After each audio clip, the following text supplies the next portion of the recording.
सभी को शुभ प्रभात। आज हिंदी दिवस के शुभ अवसर पर हम हिंदी जो भाषा है उसके बारे में पूरा जो विश्लेषण है उसके बारे में हम अध्ययन करेंगे।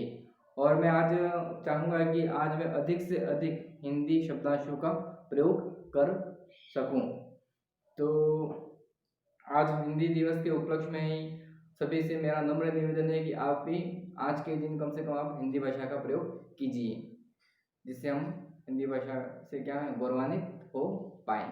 तो चलिए आज हम देखेंगे हिंदी भाषा से संबंधित पूरे कॉन्सेप्ट, पूरा विश्लेषण। कॉन्सेप्ट मतलब विश्लेषण हम देखेंगे, पूरा जो विश्लेषण है हिंदी भाषा से क्या क्या प्रश्न है, क्या है हिंदी भाषा, उसके बारे में पूरा विश्लेषण आज हम इस कक्षा के माध्यम से करेंगे। तो चलिए सभी को एक बार हिंदी दिवस की हार्दिक शुभकामनाएं। तो चलिए शुरू करते हैं अपनी कक्षा। देखिए शुरू करते हैं हिंदी दिवस। हिंदी दिवस है आज 14 सितंबर 2020 और ये कौन सा है 71वां हिंदी दिवस है आज। तो चलिए शुरू करते हैं अपन कुछ इसके कॉन्सेप्ट विश्लेषण। तो चलिए देखते हैं इसके कुछ कॉन्सेप्ट। आप देखोगे कि हिंदी दिवस, तो सबसे पहला कि हिंदी दिवस कब से मनाना शुरू हो गया? अभी 71वां हिंदी दिवस है 2020 में, 71 हिंदी विश्व दिवस है। तो इसको राजकीय भाषा का दर्जा कब दिया गया और इसे कब जो है वो वापस इसको शुरू किया गया? तो 14/9/1949 को इसको क्या दिया गया? तब से इस तारीख से इसे विश्व हिंदी दिवस के रूप में मनाया गया। अगर आपको ये पूछे विश्व हिंदी दिवस कब मनाते हैं, यूं पूछे तो आपको 10 जनवरी देनी है डेट। विश्व हिंदी दिवस 10 जनवरी को मनाया जाता है। चलिए और देखते हैं, और इसको राजकीय भाषा का दर्जा कब दिया गया? राजकीय भाषा का दर्जा इसे कब दिया गया? यह इंपॉर्टेंट रहता है 1965 में, 26 जनवरी 1965 में। तो ये इंपॉर्टेंट फैक्ट है, ये इंपॉर्टेंट तथ्य है, ये क्या है महत्वपूर्ण तथ्य है। आप इसको अच्छे से देख लीजिए। 71वां हिंदी दिवस अभी मनाया जाएगा और 14/9/1949 से इसकी शुरुआत हुई थी। और विश्व हिंदी दिवस कब मनाया जाएगा पूछे तो आपको 10 जनवरी आपको बताना है, इसकी 14 सितंबर डेट नहीं है। राजकीय भाषा कब इसको घोषित किया गया? तो 26 जनवरी 1965 को राजकीय भाषा का दर्जा दिया गया। चलिए, और ये किस अनुच्छेद में है? ये किस अनुच्छेद में लिखा है राजकीय भाषा का दर्जा है? यूं तो आपको पूछे अनुच्छेद नंबर 343, अनुच्छेद 343 के अंदर ऐसा लिखा हुआ कि हिंदी को राजकीय भाषा का दर्जा दिया जाएगा। और देखें आगे फैक्ट, आगे के तथ्य और देखते हैं अपन क्या क्या बातें होती हैं। तो चलिए शुरू करते हैं लिपि। चलिए ये तो लिपि के बाद में देखते हैं। तो विश्व में अगर देखा जाए, देखो कॉन्सेप्ट है, देख लो, विश्लेषण देख लो आप पूरा। विश्व में भारत का कौन सा स्थान है? चौथा स्थान है।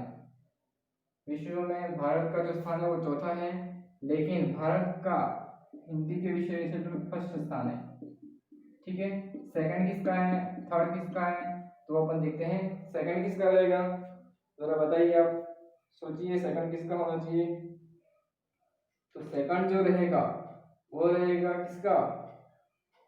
जल्दी से बता दीजिए, सेकंड जो है वो किसका रहेगा?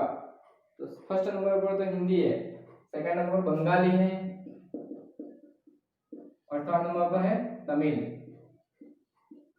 तो भारत में तो सबसे नंबर 1 पर कौन सी थी? Hindi, second number Bengali, third number Tamil. तो विश्व में सबसे नंबर 1 पर कौन सी बोली जाती है भाषा? मंडारी। नंबर 1 पर है मंडारी, सेकंड पर है स्पेनिश। मंडारी लगभग आपकी 14% पर बोली जाती है और ये 6% पर बोली जाती है, और स्पेनिश 6%। इसके बाद आपकी इंग्लिश आती है, इंग्लिश आपकी 5%, और हिंदी चौथे स्थान पर आपकी आती है और ये लगभग 4.46% अप्रोक्स यही है, फिक्स निश्चित यही है। तो ये आपको याद रखने हैं।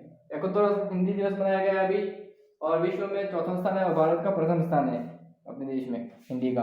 और सेकंड स्थान पर बंगाली, थर्ड पर क्या है, तृतीय स्थान पर कौन सी है, तमिल है, और ये प्रथम स्थान पर मंडारिन, द्वितीय स्थान पर स्पेनिश, और तृतीय स्थान पर इंग्लिश अंग्रेजी, और चतुर्थ स्थान पर कौन सी है, अपनी हिंदी भाषा है। तो ये आपको फैक्ट याद रखने हैं, आपको ये तथ्य सभी क्या करने हैं, याद रखने हैं। चलो और क्या बातें होती है देखते रहे हिंदी भाषा के संबंध में।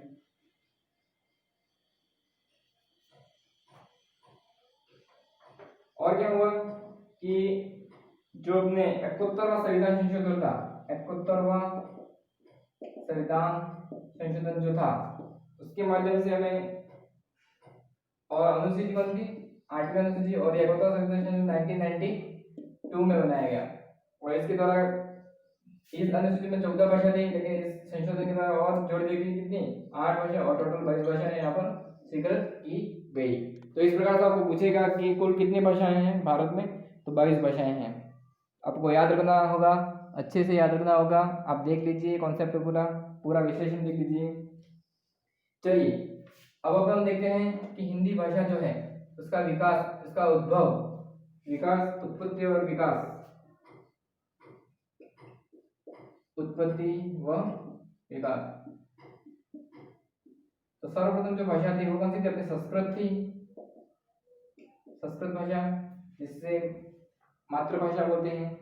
और यह जो भाषा थी 1500 ईसा पूर्व से लगाकर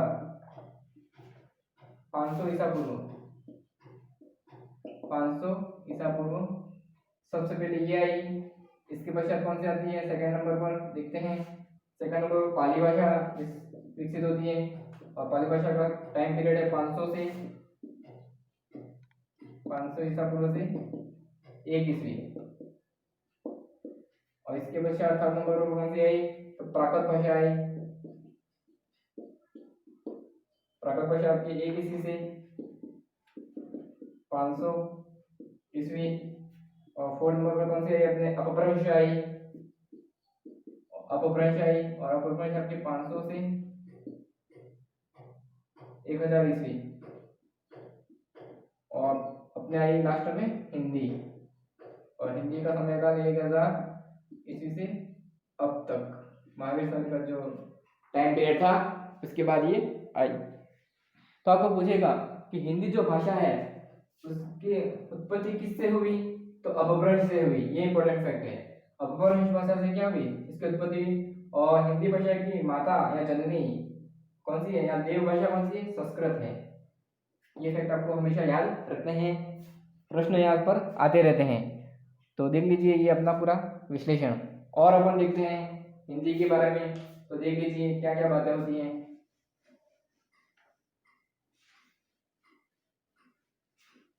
हिंदी के बारे में और बातें कुछ देख लेते हैं। देखिए लिपि कौन सी है, लिपि के संबंध में पूरा विश्लेषण अपन देख लेते हैं। लिपि के बारे में देवनागरी लिपि है, देवनागरी लिपि है हिंदी की। और सबसे प्राचीन लिपि कौन सी है, अगर ये पूछे आपको, लिपि के बारे में अपन पढ़ रहे हैं, सबसे प्राचीन लिपि ब्राह्मी लिपि है। ब्राह्मी लिपि प्राचीन लिपि है। देवनागरी लिपि के पहले फर्स्ट टाइम ब्राह्मी लिपि आई, इसके पश्चात आपकी आई कौन सी, गुप्त लिपि, इसके पश्चात आपकी आई ब्राह्मी लिपि, ठीक है, ब्राह्मी लिपि, गुप्त लिपि, ठीक है। इस प्रकार से अपने ये लिपियां आती है। और चौथे नंबर पर अपने बनती है हिंदी लिपि, ठीक है। और ब्राह्मी लिपि में क्या क्या लिखा जाता है, देवनागरी लिपि में क्या क्या लिखा है, एक तो हिंदी है, संस्कृत है, उर्दू है, नेपाली है, ये सभी अपने देवनागरी लिपि में लिखा जाता है। गुरुमुखी लिपि का संबंध किससे है, गुरुमुखी, गुरुमुख पाली पंजाब वाले हैं जो क्षेत्र को। इसके बाद पंजाबी लिपि, सभी प्रकार की लिपियां आती है। आपको सिर्फ ये प्राचीन कौन सी है और अपने हिंदी की कौन सी लिपि है, देवनागरी लिपि। चलिए अधिकांश जो भारतीय भाषाएं हैं, एक आपके फैक्ट आपको याद रखना है कि अधिकांश जो भारतीय भाषाएं हैं वो किस लिपि में लिखी गई हैं, ब्राह्मी लिपि में लिखी है। अधिकांश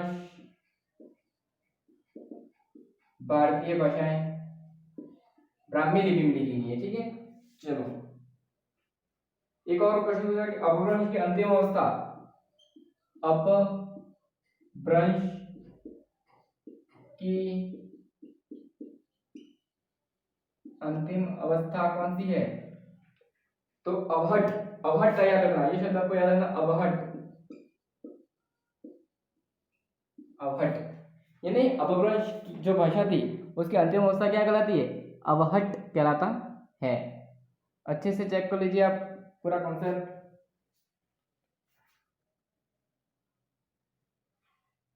चलिए देखते रहिए आगे और अपनी कक्षा।